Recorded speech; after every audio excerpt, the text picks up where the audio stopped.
Hi, everyone. Thanks for joining us today for our inaugural and debut session on mastering prompt engineering. I'm Vishnu Ishwaran, co-founder of DotProduct Solutions. We are a product development company based out of Trivandrum, working on building web applications, mobile applications, as well as embedded systems. Techverse is our community initiative, and today we'll be discussing about mastering prompt engineering. Uh, Generative AI is a topic which has caught on like a wildfire since ever since the Chat GPT got launched back a few months back, and there has been endless questions and queries on how to learn, how to pick up this skill, or how to use the tool correctly.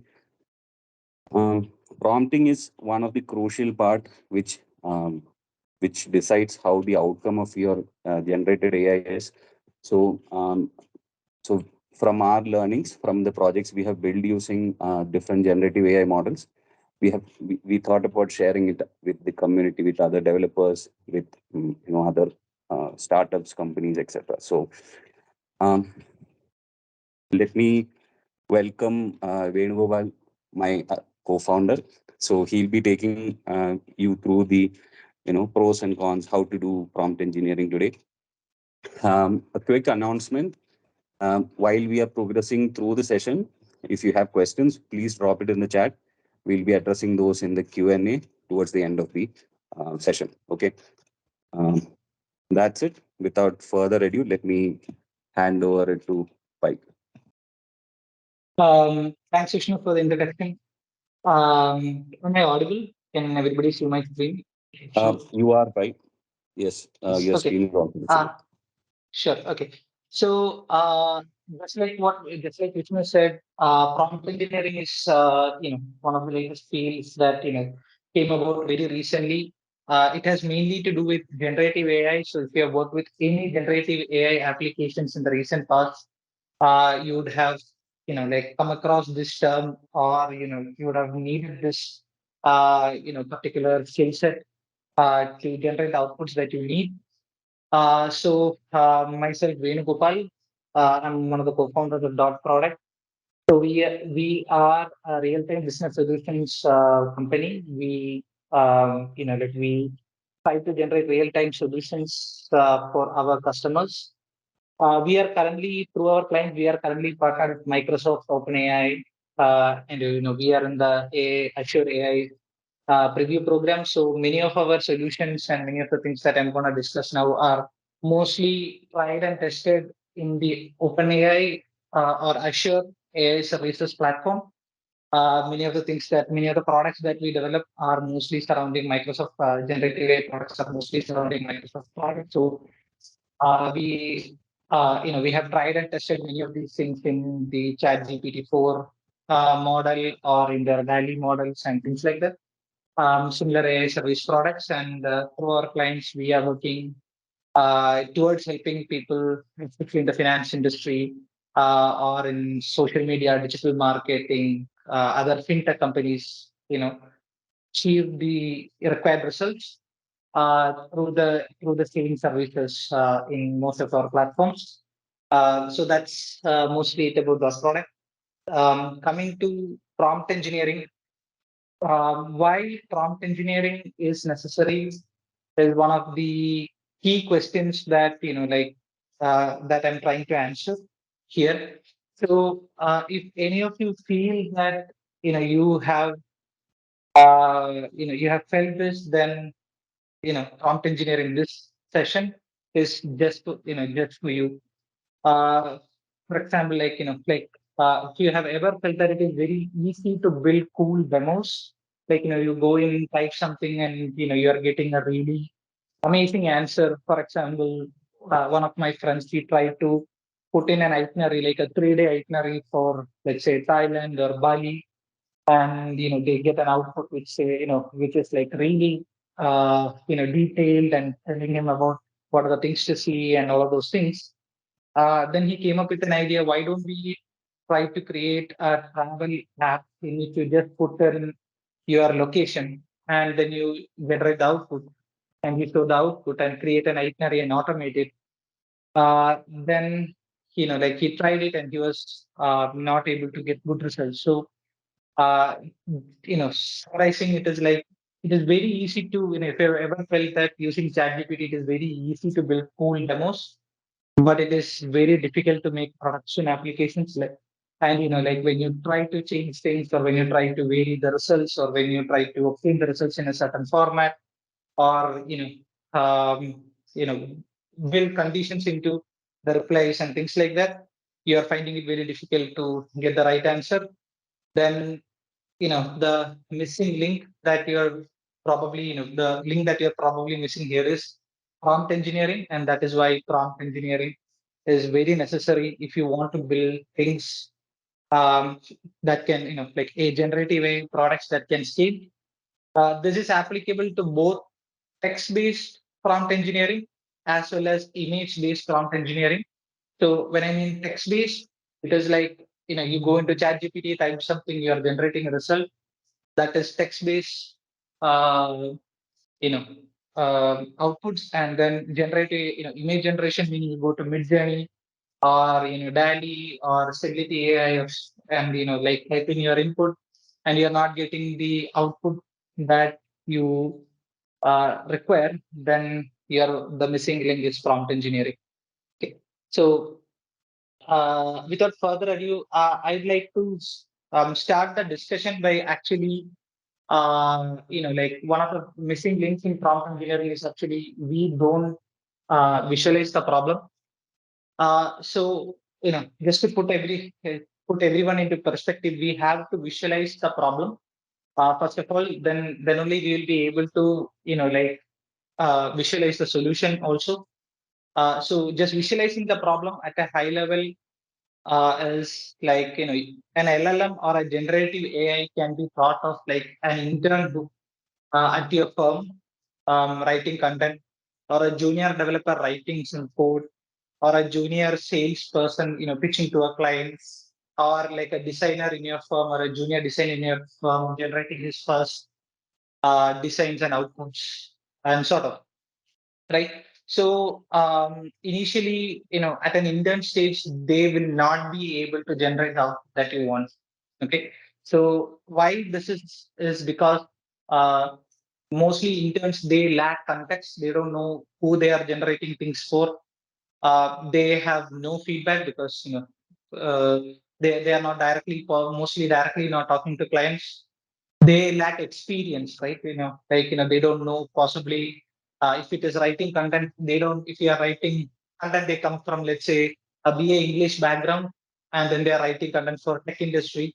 They probably do not have experience in tech, right? So they don't understand many of the technical terms, wordings, and things like that. Another problem is like lack of consistency. Rarely do interns or junior developers, they can write really good code consistently. They always need help to bring their code into like always generate the code consistently. So that is another thing. And also one primary issue why many times interns are not able to generate the output is that they don't have clarity on the expectations, right? They don't know why or like what the client might be expecting or what is expected out of him until and unless he or she generates the output or generates good output a couple of times. Then only they'll be understanding that they need to like their expectations will be set. Okay, so this is the kind of problem that an LLM also faces, or any generative AI faces. Like when you ask to generate an text about let us say generative AI, they don't know who we are addressing.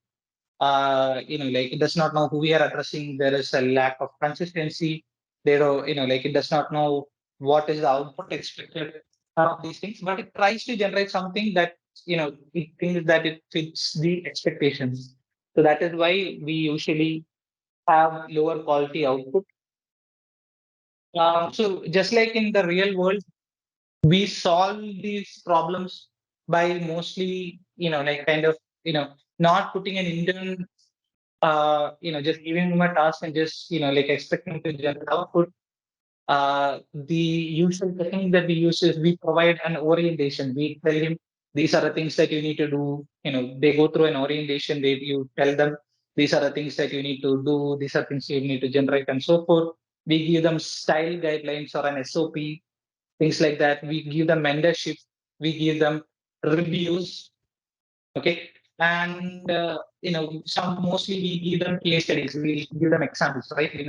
Last time you wrote an article, or last time when we wrote an article for the client, this is the article. So why don't you go through the article?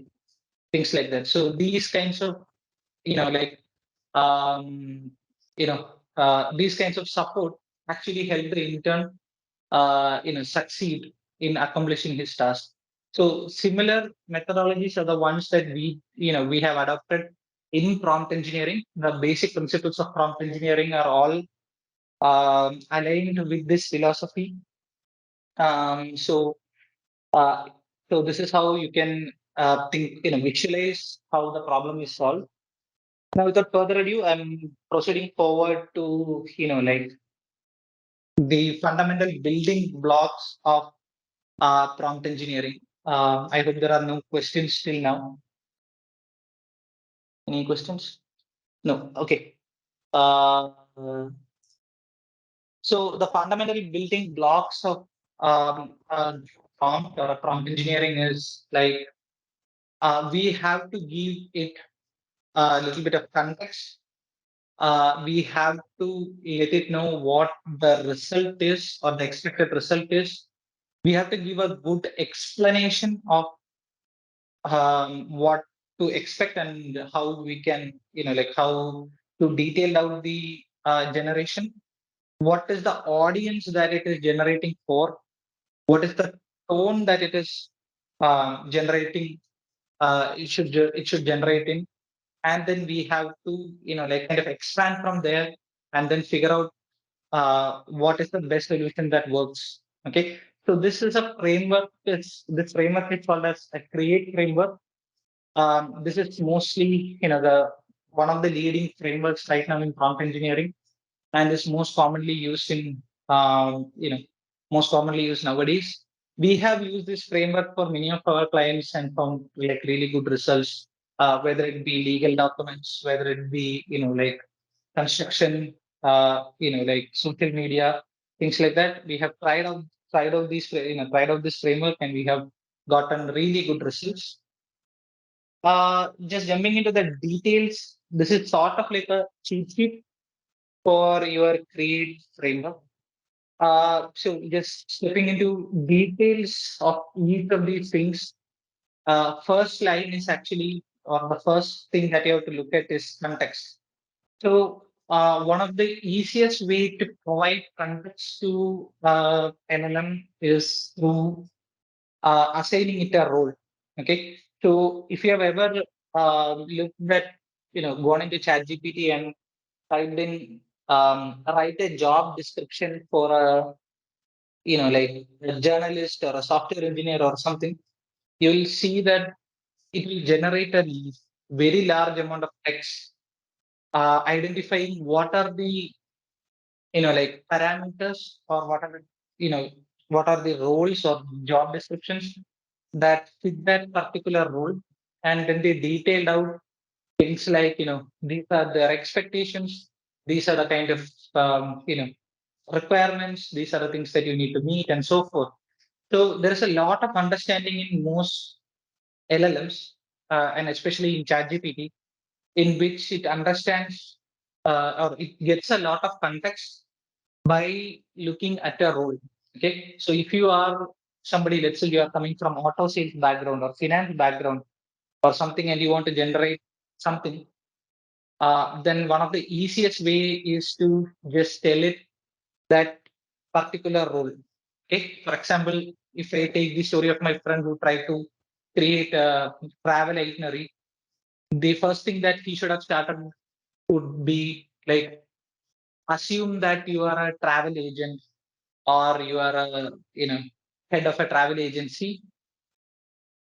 That should have been the first sentence. So that gives the LLM a lot of context into identifying what is the required what is required there, and then what are the things that it needs to look at.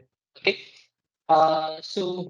Similarly, in the case of like other parameters, like like statistician, journalist, and so forth. So let's say you are generating posts for your LinkedIn page, then the first thing that you have to type is, like assume that you're a social media manager for, let's say, Microsoft or DotProduct or something, and then start off from there. Okay. So that gives the ChatGPT a lot of context. Now, next thing is result.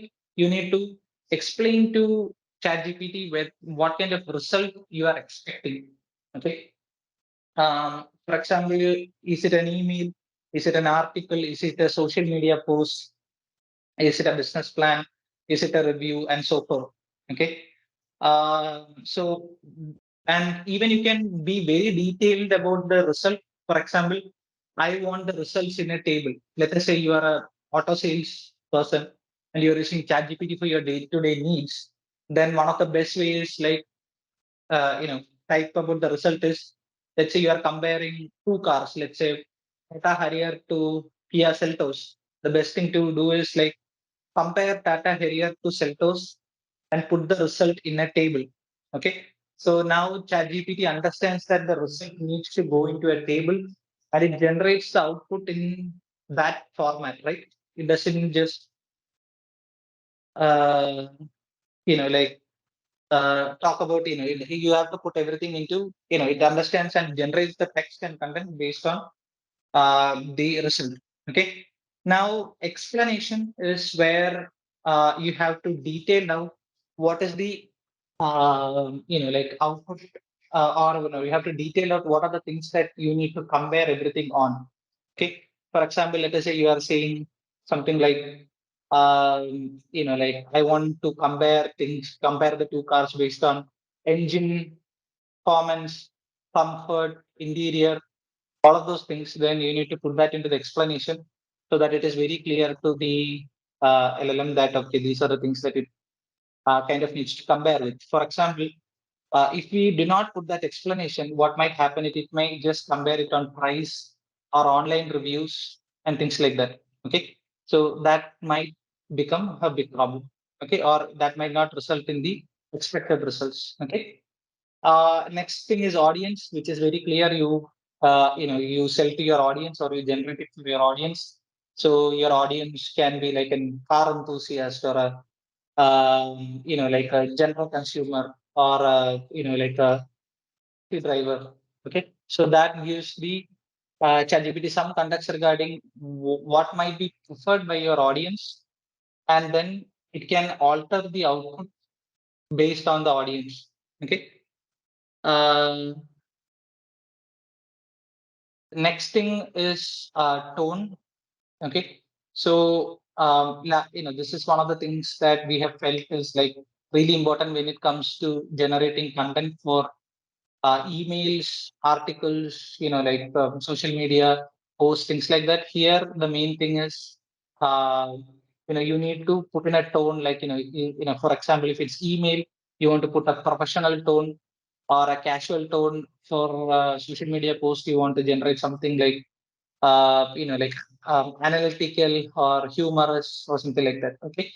So once we have built a basic prompt based on the 5 parameters that I explained right now, you can go in and then you can kind of, like expand on it and say, we need to add these points or reorganize it in such a way or proofread this or, like condense this under 500 words and so forth, so that you can generate the expected output. Okay. So these are the main things that like of the framework. So any questions? Or okay.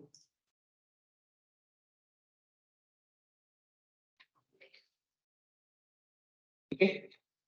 Um, okay. Now coming to some of the things that we have tried in our own examples. Some of the things that have really worked and some of the things that have not really worked. would be, everybody thinks of prompting as mostly like a positive prompt activity. Okay. For example, we usually generate or we usually write, going to ChatGPT and write something like generate an itinerary, 3-day itinerary for Bali. Okay. But like we forget to include the negative prompts. Okay. So negative prompts are also very important in pushing the answer in the right direction. Okay. For example, you want to probably include things like um, like not include road travel in the itinerary, or always include flight travel. That is a positive prompt. The first one was a negative prompt. So these actually help ChatGPT in the right direction. Okay. Another example is, let's say we have created one service bot that works through WhatsApp, trying to help like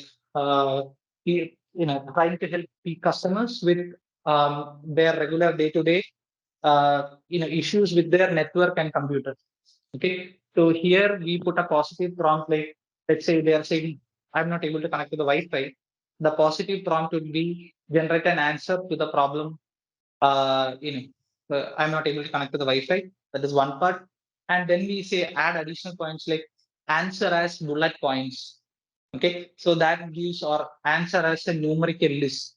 So that gives them a step-by-step guide. 1, 2, 3, 4, 5. Everything is explained as step by step. And then we added negative prompts which says like do not like do not mention things from different operating systems, because the user will automatically get confused if they are presented with a lot of different operating system options, right? So those kind of negative prompts actually help the user in condensing the output, as well as giving some idea regarding what is the like nudging the outputs in the right direction. Okay. Um, Another way that we have felt, like, uh, kind of helps us in generating really good outputs is splitting complex tasks. So the first prompt that we tried would be some, in the complex task would be generate a 500-word essay on the impact of artificial intelligence on healthcare, including benefits, challenges, and future prospects. Okay. So this is a very complex task. It requires, it requires the LLM to actually go into details regarding healthcare, its benefits, challenges, future prospects, etc. Okay. But what we usually see is that, uh, if we do not give, or if we do not split this complex task, it may start talking about benefits of artificial intelligence or challenges of artificial intelligence, but not particularly about healthcare. Okay. Also, it may start skipping points, or like it may start mixing up points where you will see a pro right after a con in between a pro, things like that. So like creating a very confusing text to the user. Okay. So the better prompt here would be write an essay in about 500 words that talks about AI in healthcare. Okay. And then we start splitting the longer sentences into very specific, smaller lines, right? Okay. So, for example, list specific benefits like improved diagnostics, personalized treatment, faster drug discovery, and so forth. So, here we have set the boundaries for ChatGPT's generation by saying that we only want to talk about improved diagnostics, personalized treatment, and drug discovery. And then we are asking it to provide explanations and context for each challenge. Okay. Then we are asking it to tell us why it's a concern. Okay. And then what are the potential consequences of the same.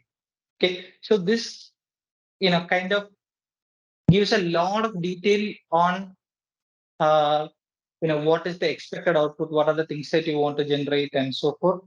And then lastly, we say, okay, now mention the potential advantages and innovations, right, in AI that can further improve healthcare. So kind of structuring it last so that the article finishes off with a very like positive end and a good footer note so that it gives everybody, so when the reader reads through it, he first gets a list of benefits, then he gets a list of consequences or problems, and then finally ending with, even though there are problems in AI in healthcare, there are so many advantages or there are so many innovations that are happening that can improve healthcare. So this kind of structures everything in a very neat and nice way for the user. Okay. So this is how you want to kind of detail it out. So if you look at this, like better prompt right now. So if we give like imagine it to the visualized problem that we have of talking to an intern, right? So if you had given an intern just at the task of generate a 500-word essay on artificial intelligence on healthcare, they would write it in their own way, and you might not be getting the expected output, right?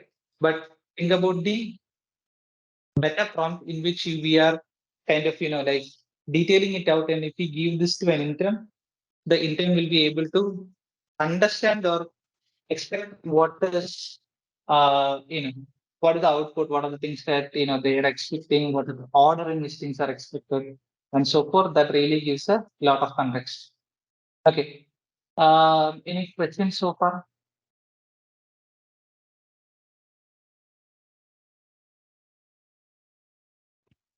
I think there are a couple of hand raises. We can unmute them and give them a chance to ask.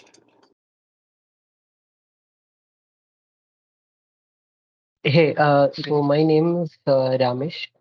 Yeah, just one question that I'd like to ask is, I think previously you had mentioned the Create framework, right? Um, Right. um, uh, so are there any other frameworks that are popularly used, or is this the industry standard that people are using right now? Okay. So just to like highlight on this, this is not a very standardized field, or this is a like not a very like academic field per se. The research has only like started like since the LLM boom began.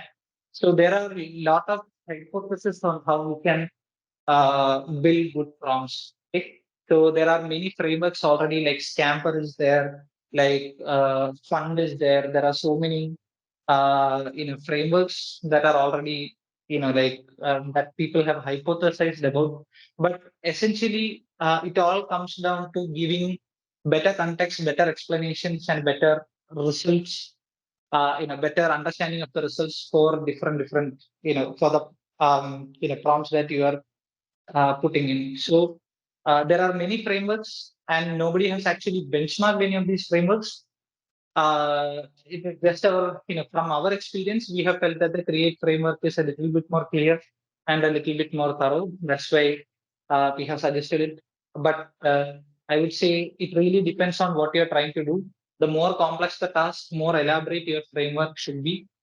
So there are other frameworks out there. I think one of the main popular ones out there is Camper. You can try that out and see if that fits your need. Okay, thank you. Uh, That I think that answers my question. Thank you.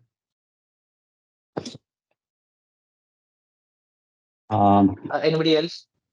Okay, thanks, Ramesh, for the question. So, Vishnu Mohan, would you like to ask your next question? I can see that you have raised your hand. Yes, yes. Yeah, thanks, Kishore. Yeah, Hi, hi. guys. Yeah, I have actually one question. So, uh, the question is, for example, in the example you are currently showing, right? Uh, so the question generate 500 words. So that question is being raised by the end user, right? So is this prompt engineering? Is it the responsibility of the end user to give the correct prompt, or is it the developer who develops the app? They need to generate the correct prompt so that they can get the correct answer. Sorry, yeah. I got your question. Okay. How this is implemented is like prompt engineering is usually done by developers, and it's actually done on the back end. Okay. How I would do is I would make this very parametric. Okay. Let's say instead of write an essay in 500 words about that talks about AI in healthcare. Let's think of it think of it like AI in healthcare as a parameter. Okay. Mm-hmm. So Okay. instead of that, you can take the user's input and plug it in there. Okay. Now this becomes like, except the second sentence, everything else becomes very generic, right? For example, instead of if I remove the second line completely, and instead of that, let's say put in something like algo trading. Okay, write an essay in about 500 words that talk about algo trading.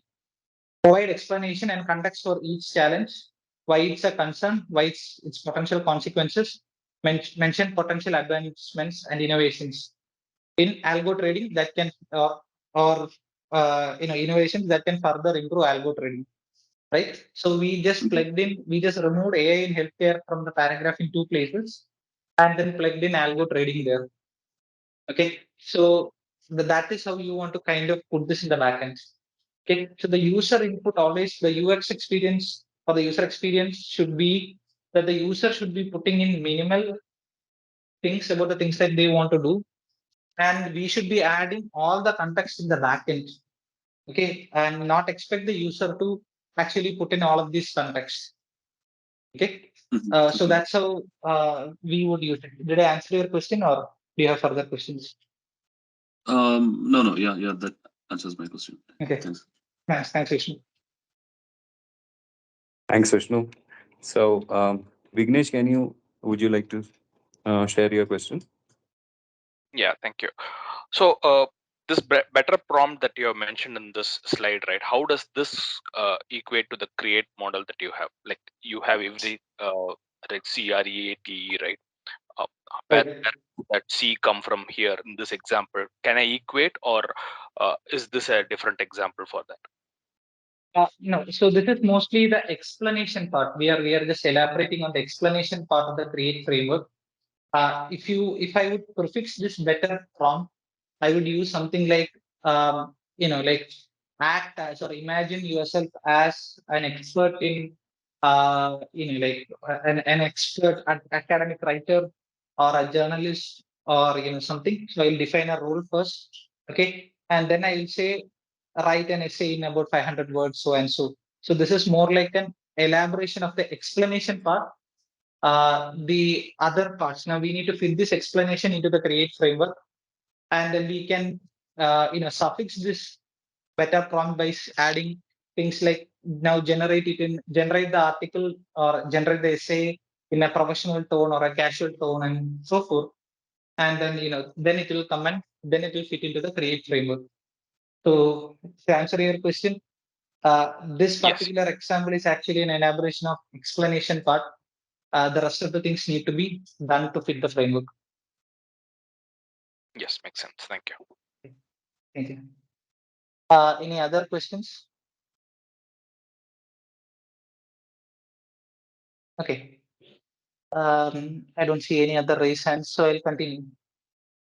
Okay, so moving on to the next stage, mainly once we have provided, one of the best ways in which we have helped, like to generate the required output is actually by providing an example.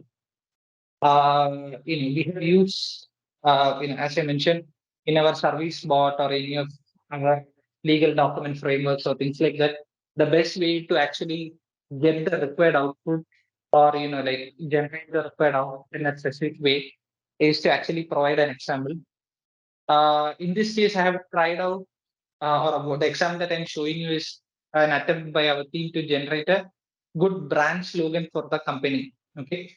So instead of dot product, you can plug in any of your brands or any of the things. If you are especially entrepreneurs, you can try it out for your startup. And then what we have done is we have put in a prompt, generate a brand slogan for my company DotProduct, and I've said similar to the example below. Okay.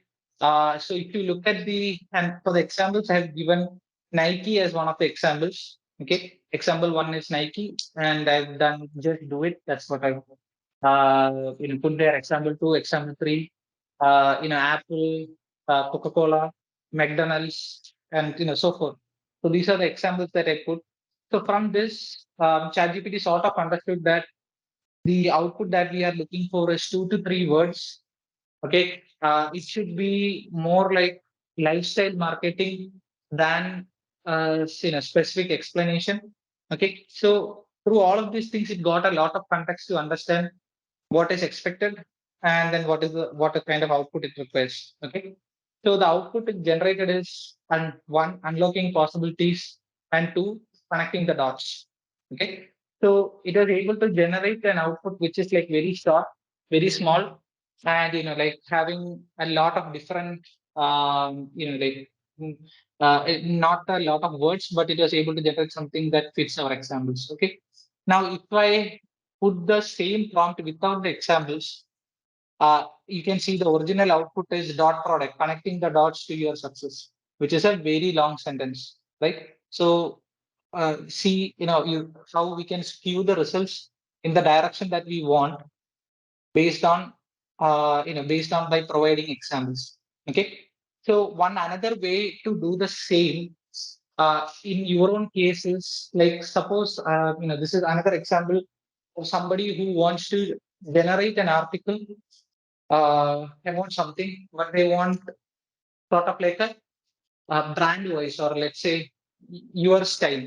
Okay. For example, I regularly put posts in social media. So if I want ChatGPT to generate social media posts like me, one of the best way to do this is I'll say generate a LinkedIn post for my company, and then I give the topic, and then I give a few examples of the posts that I have generated, which I really like, or I have typed out, which I really like. And then if I provide that as the prompt, then the output will look very similar to the one that I need. So why we are using this particular prompting example mainly is because everybody might have noticed that the output of the chat GPT sounds very robotic. It is like very factual, and it is not that great. If I look at it, you can easily understand it is automatically generated. Right, especially if you are writing a long form article, right, like research paper or like a detailed answer about something, you will definitely see that this is like very robotic, and you can easily understand that there is a lot of automatically generated content. But just try to give it a few examples. So when you add examples, the output will always be a lot more human. It will be more skewed towards your style. Okay, and it will be like generated in a format that you can believe, that someone can believe that it is actually written by a human. Okay. Now the caveat of, or the con of adding examples is that ChatGPT sort of works by like predicting what is the next word uh, to generate. Right. It takes a like on a when we simplify and say things, it's like it looks at what is the most probable word that can come after the last word is generated, and then it generates that word. Okay. So if you give it a large example, we have seen several cases where it forgets to actually like generate an article about the thing that we requested it to do, and then it keeps on generating things which are very similar to the example. Okay. For example, let's say I type in something like generate an article about Tata Motors, similar to the example below. And the two examples I give are about Tesla, or articles that are written about Tesla. I've seen several cases in it just when it just forgets that the article is supposed to be about Tata Motors, and then it starts writing the article about Tesla. So it is important that the size of the example as well as the number of examples need to be tuned till you get the right output. For example, if it's a long form article, what we have seen is 1 to 2 examples are best. The example should be less, around 30 words, not more than 30 words. Then the outputs are good. If the output is a short example, just like the one that I've shown you, if the expected output is short, try to put 3 to 5 examples, and the example should be like 3 to 5 words at max. Anything more than that, it will start forgetting the topic and will start hallucinating. Okay, that is one another problem. Okay, now coming to the next example. Another way in which we have solved many of the problems is through chain of thought prompting. So this is another technique that we use. We use to solve the problem. For example, left side you have something called as a standard prompt. We have asked a question, and then we told the answer is 11, and then we asked it another question. So because it knows that the expected output format is the answer is dash, it generated an output, and that output is completely wrong. Okay. The reason here being, it just predicted from its entire model what is usually the output after the word or highest probability after the answer is. Okay. So and then the highest probability is for 27, and it just put 27 over there.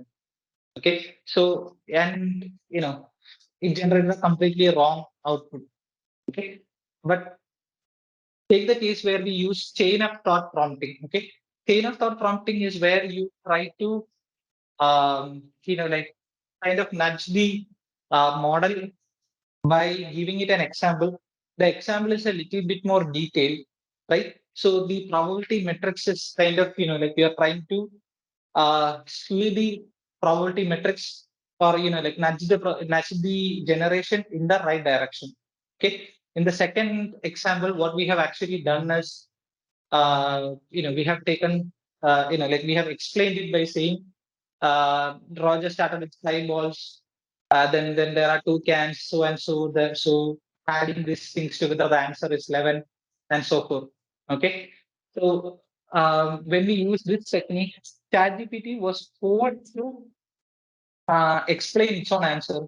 And when it explained its own answer, right, step by step, it kind of generated the correct output.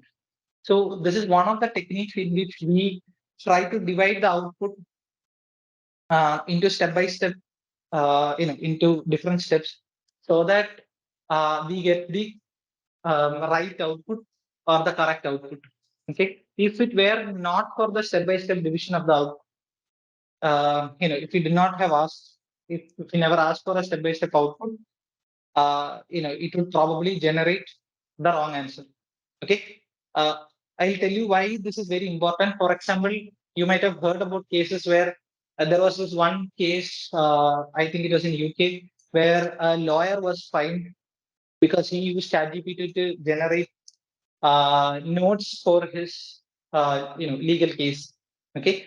So when he generated that, when he generated output and submitted it, ChatGPT generated a completely wrong statement, okay, which is actually incorrect, and then it was submitted as a official document.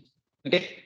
Now, the same problem can happen to us if you are integrating ChatGPT to, let's say, medical insurance, or let's say accident, any insurance claims, or any finance, or any other, like, let's say hedge funds.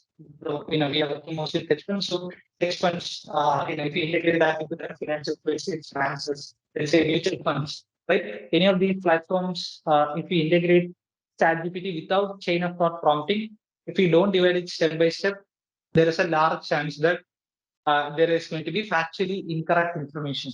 Okay. So if you are working with ChatGPT and you want factually correct answers, if your output requires that you provide factually correct answers, then you have to use chain of thought prompting, and you have to let it know that it needs to say things step by step.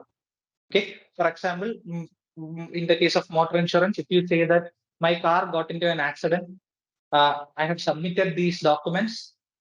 Will I get my insurance paid? If that is the question, then you have to use chain of thought prompting to tell it that check if all the if all the correct documents have been submitted, so and so and so and so. You have to explain all the steps to it, and then tell it to generate the output, so that the output will be like, yes, you have submitted the documents that need to be submitted, and so and so. These are the things, and if you have done all of these things, then the claim will be good. Okay, so that's how you want to kind of nudge it so that your answers are actually correct. So again, if you're facing a challenge where your outputs are good, but it's not actually correct, then you need to use enough for prompting. Okay. Any questions? Moving on to the next slide. Yeah. So another thing that we have noticed is being lost in the middle. Okay. So performance is the performance of the output generated is really good or is highest when the relevant data is present in the beginning or at the end of the prompt. Okay, so you need to really structure your prompt or topics in such a way that the like the crux of or the core of your article or prompt is at the beginning or at the end. Okay, that is why when I said earlier, if you put too much examples, it may forget what is happening because there is too much content that is not related to your core topic at the end. Okay, so if you have to structure your prompts in such a way that there is, like your core content is actually in the beginning or at the end. Okay, so that it is very clear. Why this is necessary is because, as you can see from the paper in the graph, the like accuracy of the content generated is high if you position it in the first fifth of the document or in the last bit of the last sentence of the document. If if you place anywhere in the middle, then the accuracy suddenly falls, and like you are getting generations that are not really clear or are really good. Okay, so this is something that we need to be very careful about.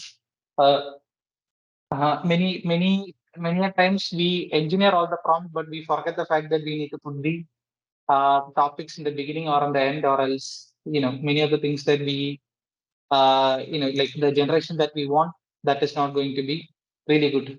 Okay. Yeah. Any questions?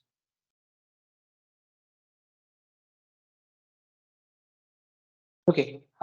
So kind of the last thing that I want to talk about is once you have done all of these things, even if it is still not generating a really good output, or the outputs are not good, or if there are so many issues with the outputs and so forth, then it may be because it is mostly because you have not done fine tuning.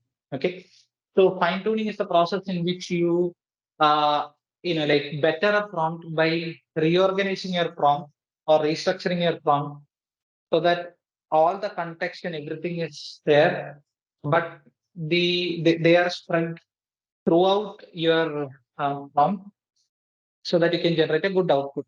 Okay, so the primary problem that we face when we are doing fine tuning, this is across the board. Developers face this, or anybody who is in, like even if you are developing in C++, C, everything will face this problem, and we solve this by doing automated testing, right?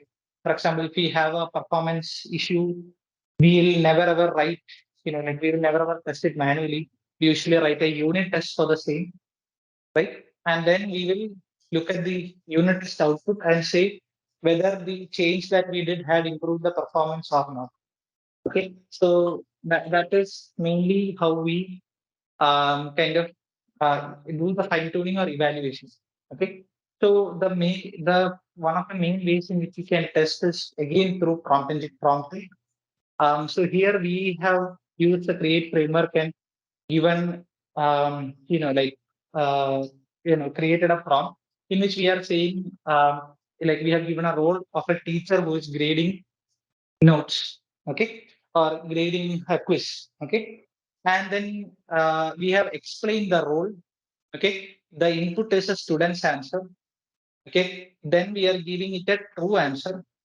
Okay, and then you are asked to score on the student's answer. Okay, and then finally, you have to grade it as correct or incorrect.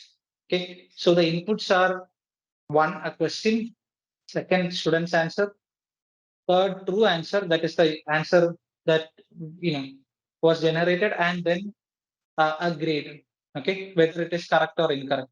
Okay, and then what we did is using this as a prompt, we posted a query to ChatGPT. Then we got the answer from ChatGPT based on our engineering or prompt engine, all the things. And then what we did is we put that as a student answer, and then we took the true answer. Okay, that is the answer typed out by a human being for that question, or the expected answer for that question uh, from a real question. Okay, and then we ask you to grade it as correct or incorrect. Okay, so when we do this, we can kind of get instead of correct or incorrect, you can even use like a mark system. Okay, rate this out of 5. Is it 3/5 or 4/5 or so forth? Then what happens here is that ChatGPT actually goes into a comparison mode and compares your answer or the generated answer from your LLM to the true answer. Okay, and then it checks and sees if all the facts are correct, if all the facts are mentioned, and so forth, and then generates a score. Okay, now if we can just extract the score from this entire output and add it together, we'll be able to do a simple evaluation of how your answers are or how good your outputs are. Okay, so this really kind of helps you if you want to test your own prompts for a case where you're working on a like LLM that needs to be factually correct. Okay, similarly, you can also test this for cases where you want it to generate outputs in a certain format or a certain manner. Okay, so that really helps. You do automated testing. Okay, now why do we need to use ChatGPT for testing? ChatGPT is because just like a teacher or a like just like a student and a student's answer, the wordings or the like the output content output generated may have all the things that it requires. Okay, but might be very like ordered incorrectly or might be represented in a different language. Okay, so here we the complex we used to use NLPs and things like that to like compare the answers and then get scores and so forth. But that is all very complex now because like you need a lot of resources. Your code needs to be good. Your evaluation tools need to be really good to get that output. But we can circumvent all of these things and do single evaluation uh, using this methodology. Okay, so that's mostly it from my end. So we have covered how we can do, how we can generate the prompts and how we can do the testing and the evaluation of the prompts. So this is mostly, yeah, hit from my end. Any questions? Anyone? Hi, Benu. So, yeah, so one question I think regarding that automation testing. So I think you had mentioned that we would use for a very this is a very simple case. I mean, very effective case. But can you please also illustrate on how we would use in a very simple manner, if it is possible to explain how we would use something like an NLP model or something like that. Okay. So there are several scoring systems out there. Okay. That or several NLP techniques out there that you can use to evaluate your answer. For example, kind of plotting the answer in a vector space, or and then comparing the distance and so forth. So those are like really advanced techniques, and that like require a lot of like discussion or delving into the details, and mostly are at a stage where you need, it is very category specific.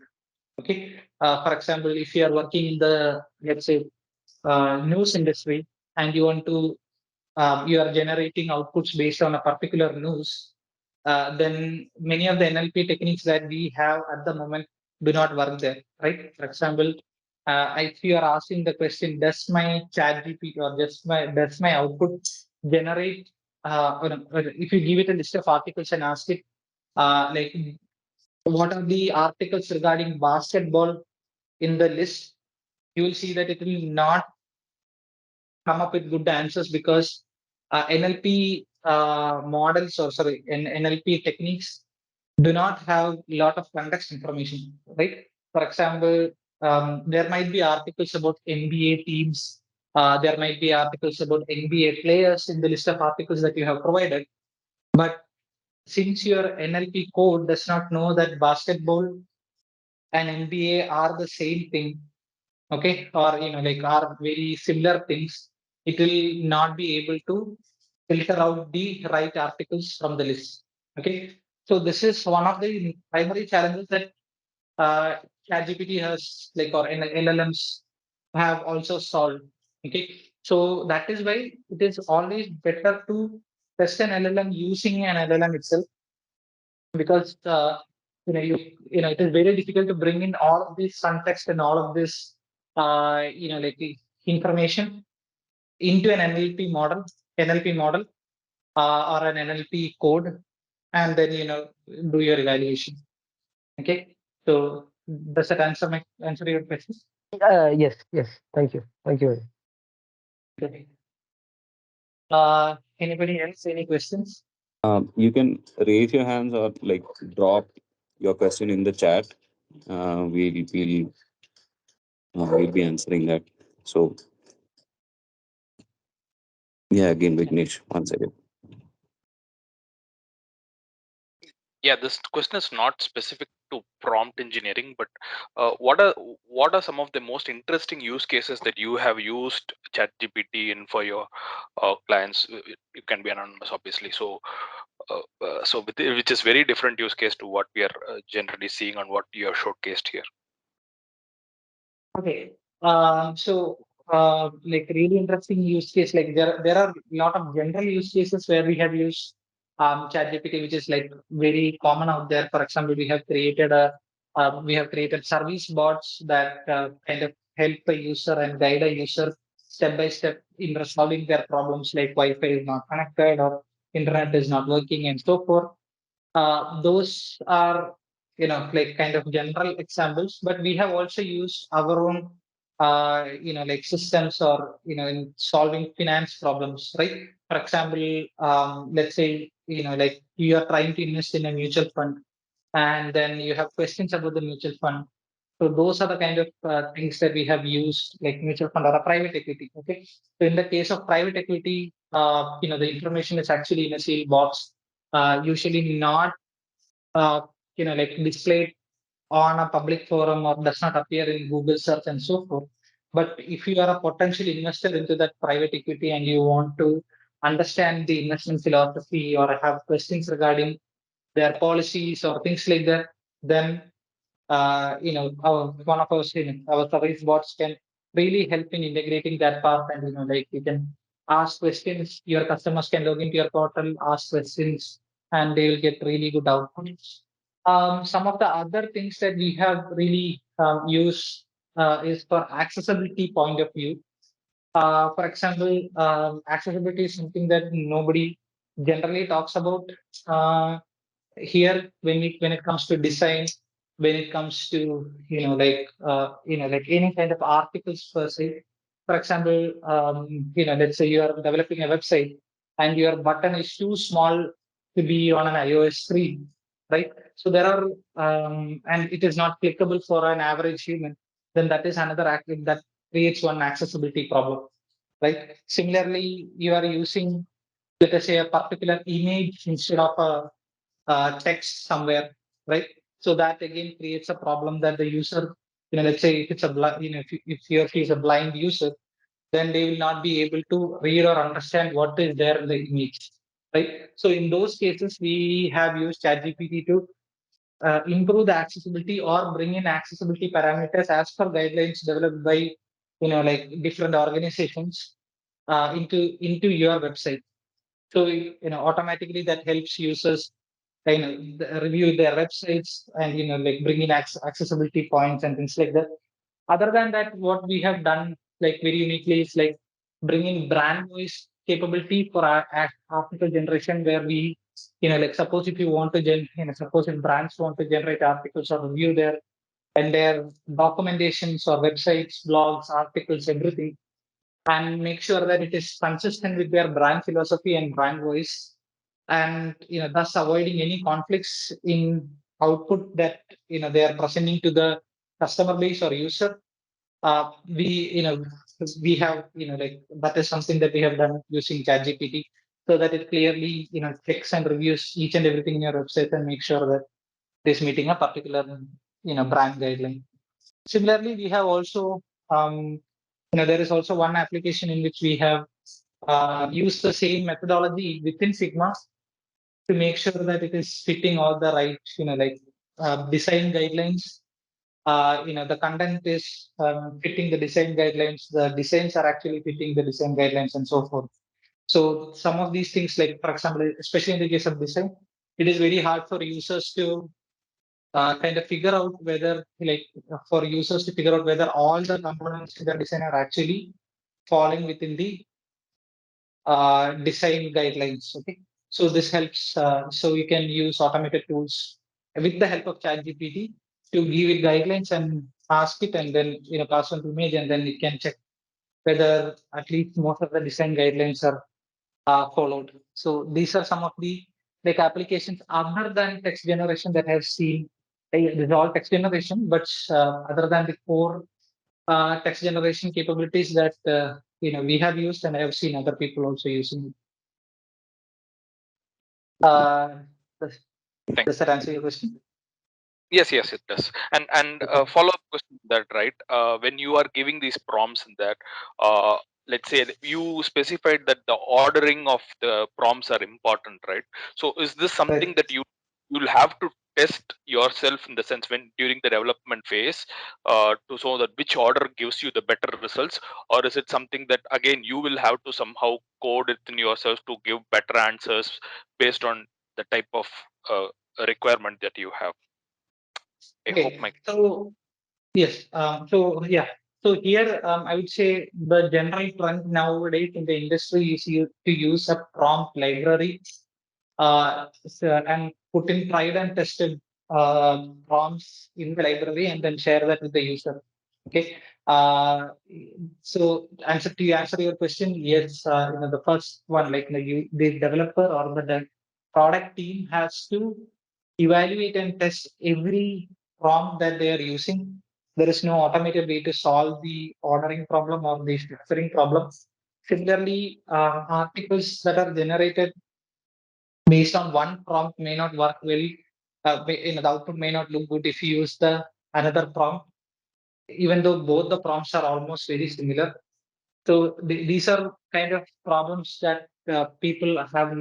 People are trying to solve. One of the techniques that is commonly used nowadays is prompt library, where mostly if it is like in the first step of the like um, in a query, the user will be asked to pick from one of the prompt formats, and they can select from one of the prompt formats, and then they can put in their specific query, so that like that kind of nudges it in the right direction. So testing is very important, and even if you test it, sometimes even if you have a really good prompt, sometimes the output may not look good. So in those cases, you have to provide the user with an option to like pick from like a set of prompts. So prompt library is the kind of direction that the entire industry is going towards in solving that problem. understood. Thank you. Thank you. Anybody else?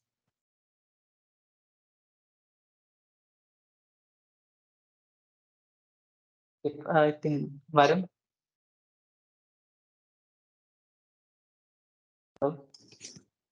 Hi, Varun. So I Yeah. have you unmuted. Yes. Please go Yeah. ahead. Yeah. Thank you.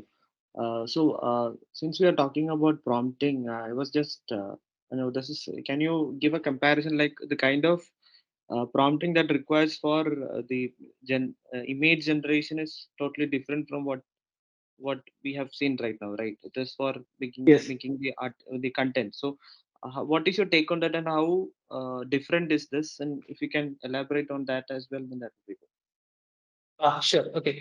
Thank you. So thank you. Thank you for that question. The primary difference between both the fundamentally both the things are same, except that in image prompting, it is mostly a question of negative and positive prompting rather than using the create framework. Okay. So create framework does not, mostly works for language models, but does not work much for image prompts. Okay. So in the case of image prompt, the output is, since the output is an image, what we have seen is the best thing to do is to do a positive and negative prompt. Okay. For example, we would say something like generate an image of a wedding. Okay. So in here, we will put in additional positive context like, you know, add a wedding cake, add flowers, generate a very zoomed out image, things like that, and then we will add negative prompt. For example, we'll add things like what not to include. Okay, so in that case, we will say something like do not include photographers, do not include back, like too much crowd, things like that. So we will include all of those things into the picture, sorry, into the negative prompt, so that the image will be generated in the specific fashion. Okay, where this also helps is like, one another thing is like giving a little bit more context to the actual image, the actual image output. For example, if we say, let's say, generate an image of a Barbie, it is probably going to generate an image of a Barbie doll. Okay, but giving a positive prompt like generate a, or if you want something to, if you wanted to generate something like a Barbie movie image, then you need to give it a additional context like generate an image of a from the movie Barbie, and then positive prompts should be include like a pink car, so forth. And then, excluding or negative prompts would be do not include dolls or, other things. Okay. So that the output image is kind of is the one that you're looking for. So mostly negative and positive prompting is the one that we use. So this can be tried out in Dream Studio for Stability AI. We have seen Stability AI inputs are really good. Like if you use negative and positive prompting, um, so that is one good methodology in which you can kind of nudge the generation in the right direction. Does that answer your question? Yes. Yeah. Thank you. Thank you. Thank you so much. Anybody else?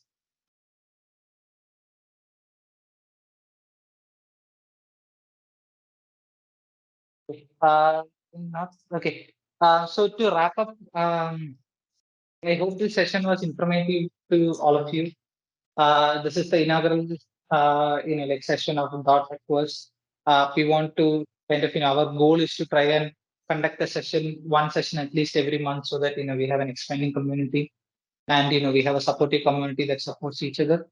Kind of, like as this is a very new field and many of the research or practices are not communicated between the industry, we felt it is very necessary that it needs to be discussed, or there is a platform in which we can discuss it among ourselves and then figure out interesting solutions or things that we interesting bugs also that we find, and then support each other in our goals to uh, you know generating the output. I also want to thank the people who thank the people who have helped us to have this session, especially Kerala Startup Mission and the Future Technologies Lab for their valuable support. I want to thank Flag, our digital marketing team from Flag, who have helped us in putting the entire thing in LinkedIn and like organizing and like doing promotions and so forth.